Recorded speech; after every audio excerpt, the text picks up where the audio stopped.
evening and welcome to Switch TV News at 7. I am Lincoln Wambugo, our sign language interpreter is Teresia Washira. We have a lot in line for you, but first let's take a look at the headlines.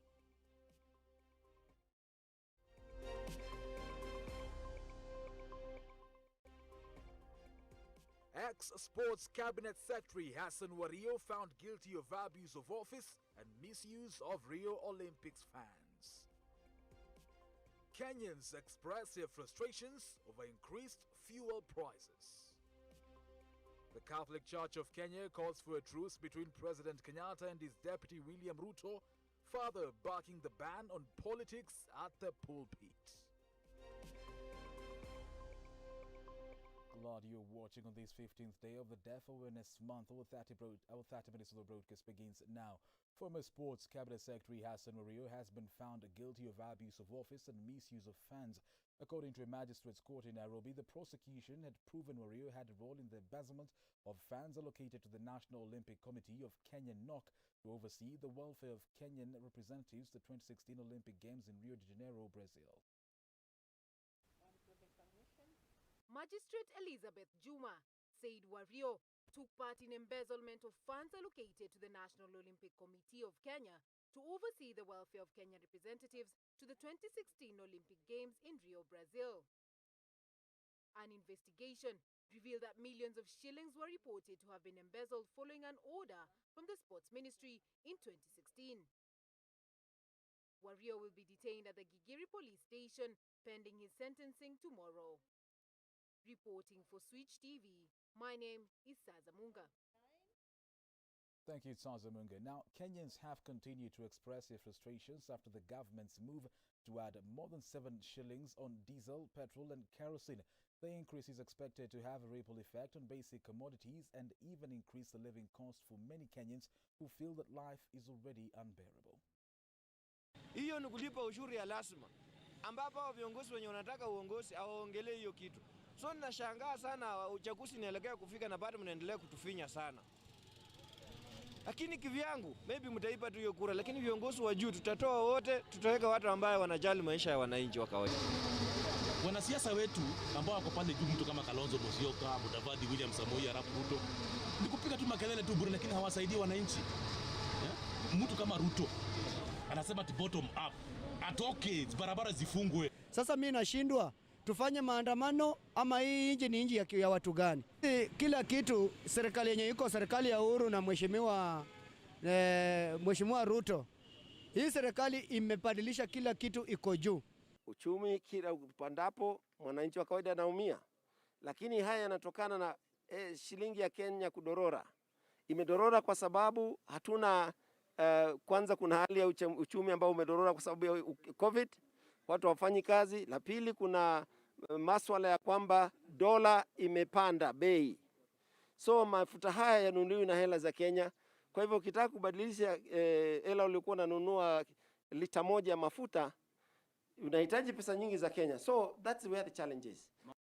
Meanwhile, the Catholic Church of Kenya has called on the government to conduct the 2022 elections as scheduled by the IEBC and Independent Electoral Boundaries Commission (IEBC), further supporting the ban on politics of the pulpit in churches around the country. Robert Oma with the details. The Catholic Churches of Kenya have today come out loud and clear to challenge the move by a section of political leaders who have been on the forefront to push for the postponement of the next year general elections. The leaders saying that the postponement of the elections will only fuel political tensions, anxiety and unrest. Our position that the August 2022 general elections must proceed as scheduled. Postponing the elections will only heighten political tension, anxiety and unrest. Lauding that the discordance between President Uhuru Kenyatta and his deputy William Ruto, if never tamed in good time, might trickle down effects across the country and may die and even contemplate. The public exchanges that are being witnessed are dangerous for the prevailing peace and tranquility in the country and cannot be taken lightly. They are already creating anxiety among the people and have potential to ignite political violence if not addressed with immediate effect. On the raging wars of the pulpit politics, the leaders have come out in unison with the decision to ban the church politics with reference to hypocrisy being portrayed by politicians in the country. Kwanza inagawanya Mkenya.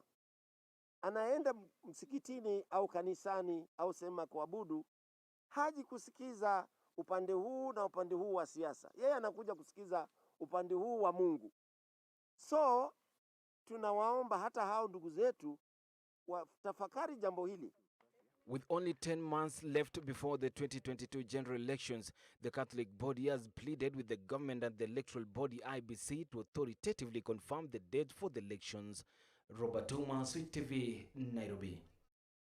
Thank you, Robert Omer. As the political heat heightens in the country with sharing of power and formation of coalitions taking the center stage, a section of Mount Kenya leaders have come out with fresh demands. Gatundu South Member of Parliament Moses Kuria now says the Mount Kenya region must produce the president's running mate. Flora Limuki reports. Gatundu South Member of Parliament Moses Kuria, who is also affiliated to the second-in-command Deputy President William Ruto, has stated strongly that the Deputy President's post should come from the Mount Kenya region, as well as 40% of all government appointments. Currently, out of the 22 cabinet secretaries, 7 are from the mountain. The position of the Deputy President is not negotiable. We want 40% of all the PSs to be from Mount Kenya region. Several key presidential candidates are pushing for running mate from the region. This coming at a time when the region's leaders have initiated a movement to consolidate their support under one umbrella. We are here to consolidate our voice, or the voice of the mountain. However, political pundits opine that the move could leave out most of the regions in the country. The non-negotiable demands by Moses Kuria could fuel a lack of inclusivity debate in the country. These are sentiments that come at a time when Kenya is seeking to cleanse itself from the ills of tribalism, ills of negative ethnicism, ills of exclusivity. The Mount Kenya region has more than 5 million votes and could sway the 2022 presidential election outcome. Flora Limuki, Switch TV. Thank you, Flora Limuki. Murang'a Senator Irungu Kang'ata has refuted claims he recently addressed the Senate from a popular entertainment joint in Nairobi. His statement comes a day after a viral video making rounds on social media in which an anonymous senator is heard telling the Senate Speaker Kenneth Lusaka that Kang'ata, who was addressing the House via video link, was at a popular pub. The Senate, following that viral video, has sent a high alert on media houses, calling on them to follow the House standing orders of not covering manipulated videos from Parliament. I was alarmed by the statement that showing that Senator Kang'ata, who I've known to be a man of good standing, was at Sabina Joy. So I didn't understand what he was looking for there. But worse still, from the video itself, you could tell that the video had been manipulated. What bothers me, Mr. Speaker, is that that video has a commentary. Somebody appears to be commenting in the video. And those of us who saw him on the screen, Mr. Speaker, clearly saw that the distinguished senator was in fact in his car, probably driving here. And to buttress that, he was within the chamber in less than 5 minutes. But I promise to give a ruling on Tuesday, which will serve as a lesson to all other media houses. The Elections Agency has elected Juliana Cherera as the Vice Chairperson. IEBC Chairman Wafula Chebukati has affirmed that the election was free and fair. Cherera will deputize Chebukati and ensure the Commission's decisions are fully implemented. Mariam Jahid Francis report.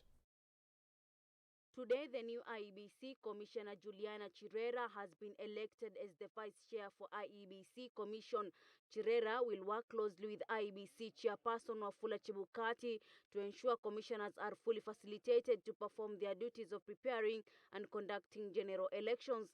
It is on record that during her vetting by the National Assembly Justice and Legal Affairs Committee, Cherera noted that she would stay put in office if she were to encounter attempts to frustrate her work from external interference. prior to joining the IEBC, she was chief officer in the office of the governor in Mombasa County. Chirera takes over from Consolata Nkatha, who deputized chairman Wafula Chebukati until April 2018, when she tendered her resignation alongside commissioners Margaret Machanya and Paul Kurgat on grounds of poor leadership of Wafula Chebukati. Other new IEBC commissioners include Francis Wanderi, Irene Masit, and Justus Abonyo. Reporting for Switch TV, my name is Mariam Mjahid. Thank you, Mariam Jahid. Critics of the competence-based curriculum continue to tear into Education CS Professor George Magoha's sentiments on the expense of the curriculum on parents. As Shillong Teach reports, despite the successes of similar programs in other countries, they say the rolling out of CBC was untimely.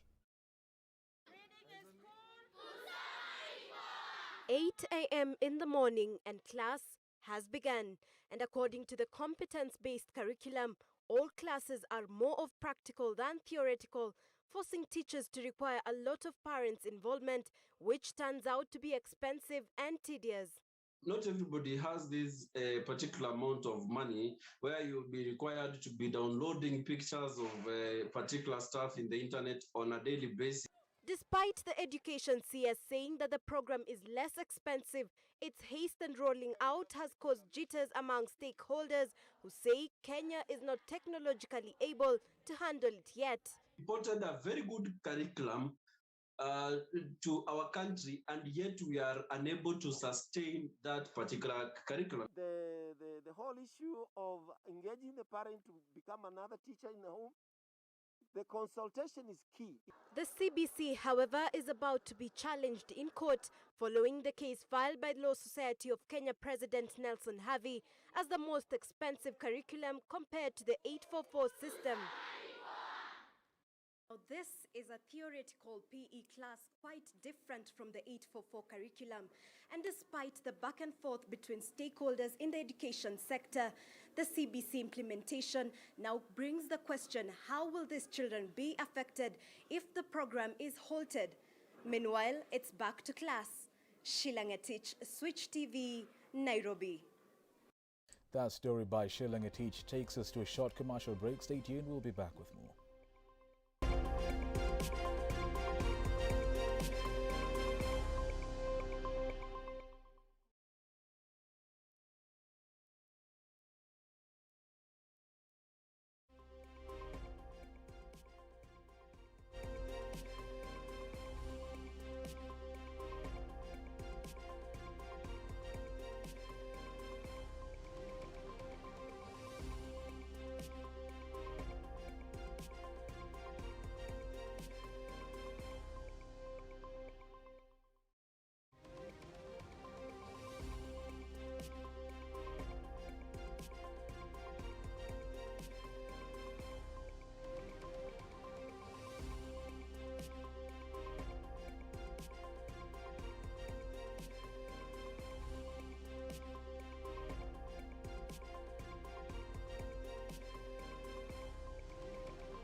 Welcome back and thank you for keeping it Switch TV. Botswana's population is 2.3 million people. Nairobi's population is 4.3 million people. Botswana is bigger in land size than Kenya. Well, it's time to join our crew of Kibisu Mulanda, Jidrof Mbogu and Calvin Ogola, who have just returned on a whirlwind tour of the Republic of Botswana on this first installment of a series of captivating features on this gem of Southern Africa.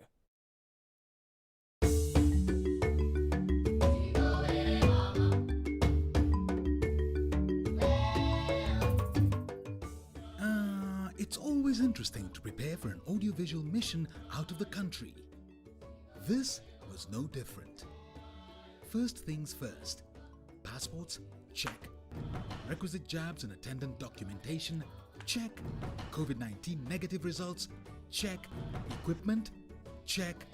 Visa? No need this time. Destination? Botswana.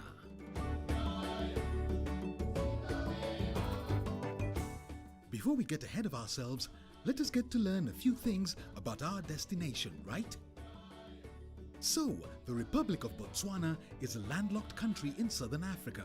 It is bordered by South Africa to the south and southeast, Namibia to the west and north, and Zimbabwe to the northeast. It is connected to Zambia across the short Zambezi River border by the famous Kazungula Bridge.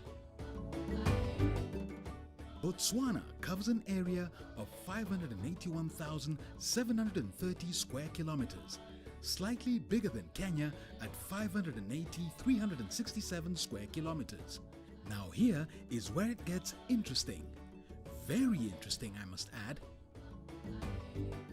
Botswana's current population is estimated at 2.3 million by the UN. 2.3 million. Did you hear that? As of Kenya, dear Lord, we stand tall at 47.5 million. This according to the 2019 census, and heading to 53 million currently, as given by the UN figures.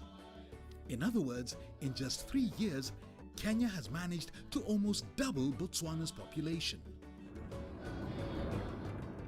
Let's start on this safari already, right? Please, journey with us.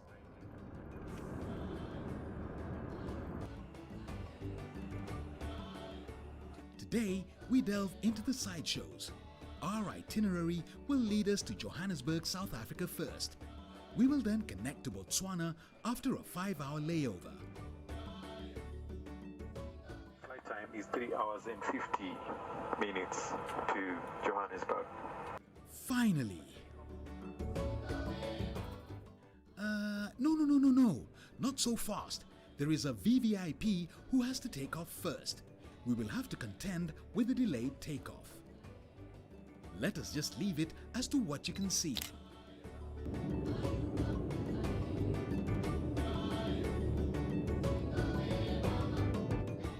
We finally take off smoothly into the beautiful Kenyan skies.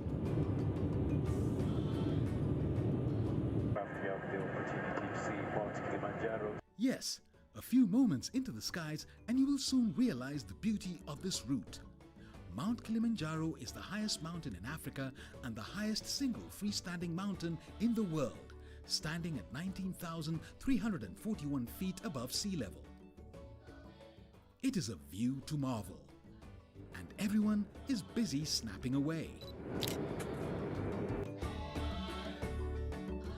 And that is not all. Moments later, overflying the Malawi skies, you can't help but enjoy the view of Lake Malawi. With more than 1,000 fish species, Lake Malawi has more distinct fish species than any other lake in the world. 3.5 hours later, and it is time to land at the Oliver Tambo International Airport.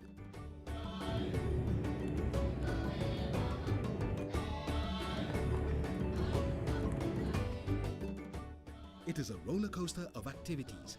First, navigating the expansive airport.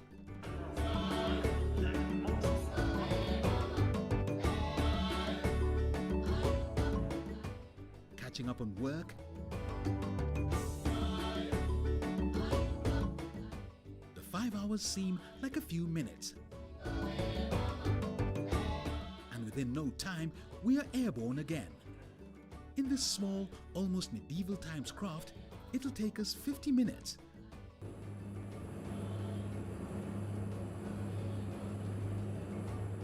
And finally, touchdown Botswana.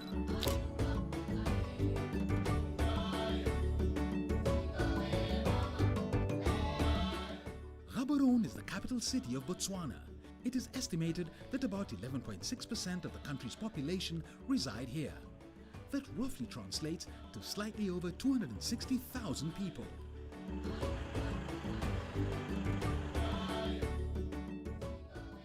Let us draw up some comparison here as well.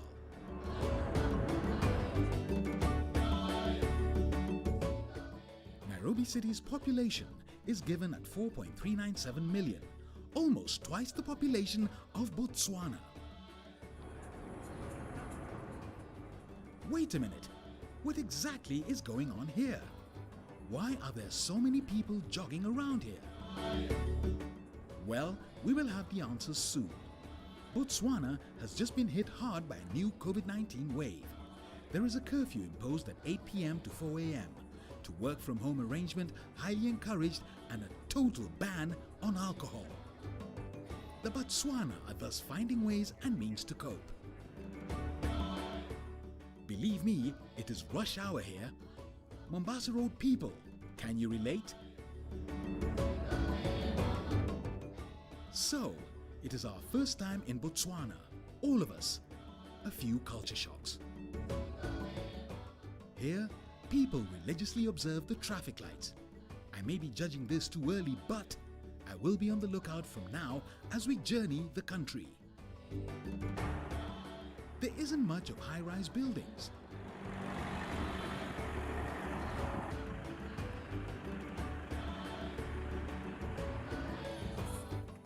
Then there is respect for pedestrians.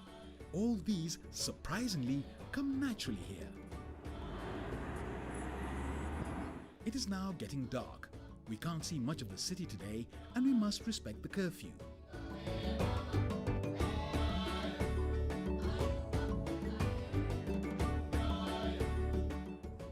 Gaborone has such a rich history.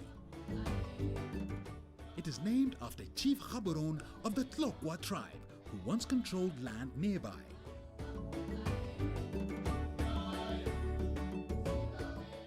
I promise we will turn this city upside down for you.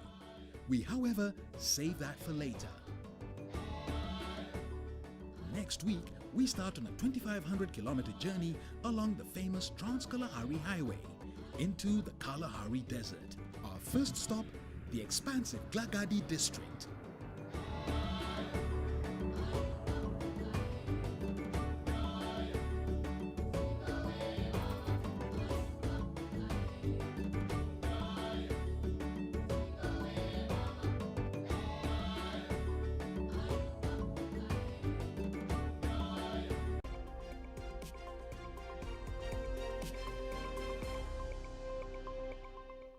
Now back to Kenya. It's time for business news. Leading personal care products manufacturer PZ Cussons is angling for a portion of Kenya's fast-growing multi-billion shillings male self-care market with its new sport and fresh-burst men's range from the flagship Imperial Leather brand. Estimating the size of the market at 6 billion shillings and growing, PZ Cussons Managing Director Seka Ramamurthy has explained that the firm expects this segment to grow at an annual rate of 5%, doubling over the next 10 years. The firm has additionally tapped into its innovation pipeline to bring to life a new range that delivers an unmatched cooling sensation and freshness that lasts for 25 hours for men between the ages of 18 to 35. Remarkably, male consumers are joining the self-care segment at a faster rate than female consumers, with an addition of at least 400,000 new consumers annually. I would like to say that this is a fantastic range, and I'm confidently to say that Cussons in Kenya is the only one who can offer this fantastic range for men. Nobody can bring in. It is an effort of more than 3 years of extensive research, of hard work in technical product development, both in Kenya, Nigeria, and UK, to bring this fantastic range of products. Not many companies can visualize this kind of development based on the consumer insights, what our consumers in Kenya and the rest of Africa needs it. And the best of 3 fragrances of uplifting Japanese.